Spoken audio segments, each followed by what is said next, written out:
Hey guys, what's going on?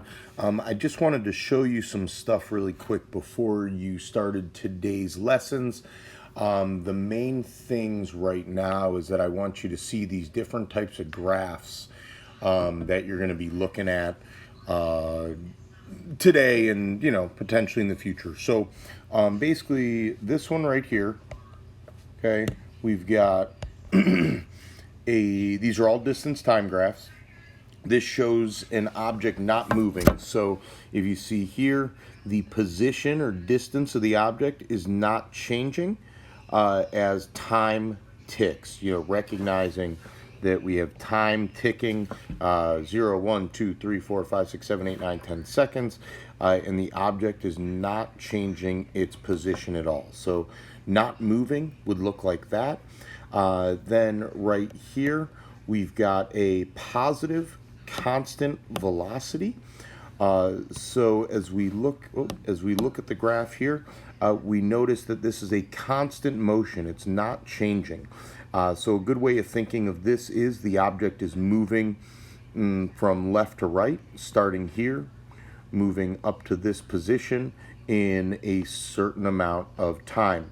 It is a diagonal line because what you're dealing with is again a constant motion. So it goes up one over one, up one over one, up one over one is kind of your way of thinking of it. So here you would see something moving, let's say 1 meter per second, 2 meters per second, as long as it is a constant motion. And then noticing it's a positive slope, so you have a positive constant velocity.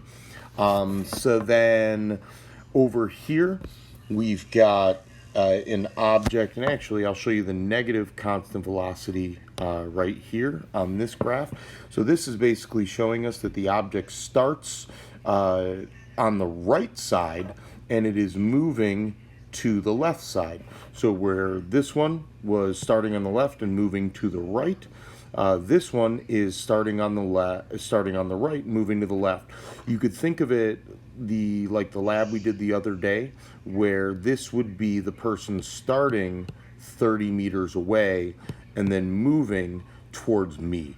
Again, at a constant velocity, it's just negative because it's moving in the opposite direction. It's really moving to the left instead of to the right. So that is negative constant velocity. The main thing there, again, is just noticing these are diagonal lines, okay? Those diagonal lines, that is not how you spell diagonal.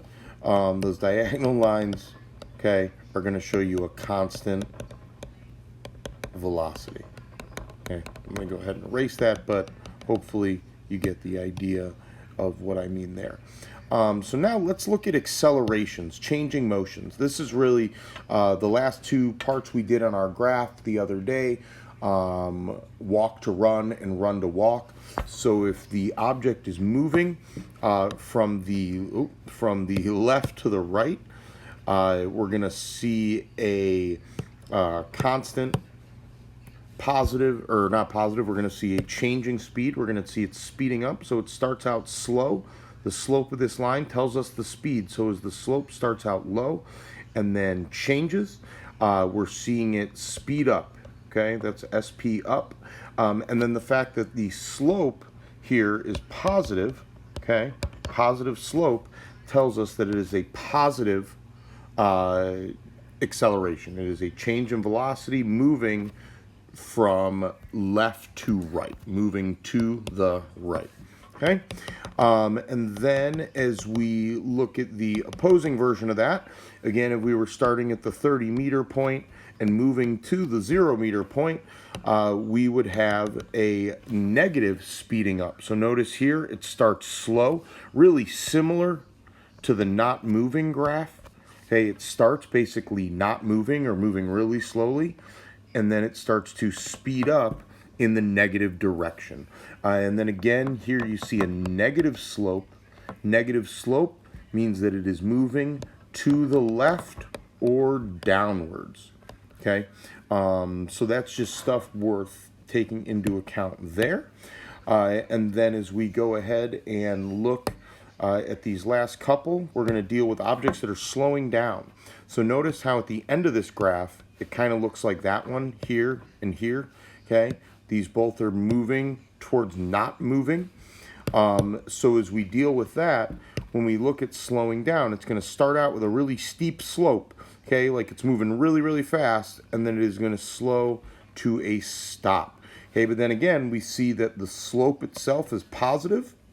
If the slope is positive, that means that it is moving, okay, to the right. Okay, if it were moving to the left, this is what we would see right here. Okay, so then we're dealing with an object here, again, slowing down at the end, going towards not moving, looking towards that zero slope. Okay, zero slope means zero speed. Okay, because the slope of this line is the velocity, is the speed. It tells us what's happening. So here it starts out fast, really steep, and then slows down to a stop. Okay, so as it comes again to a stop here, moving towards not moving means it is slowing down to a stop. There might be some graphs that you see on one of these assignments where the actual plot goes into the negative. So you're dealing with something like this, and you've got a position and time. So we're still dealing with position or distance and time. Remember that I will use distance and position interchangeably. They kind of mean the same thing to some extent. So then the idea there is, again, this is where your starting point is. If you were moving away from that starting point to the left, you would be moving in this direction.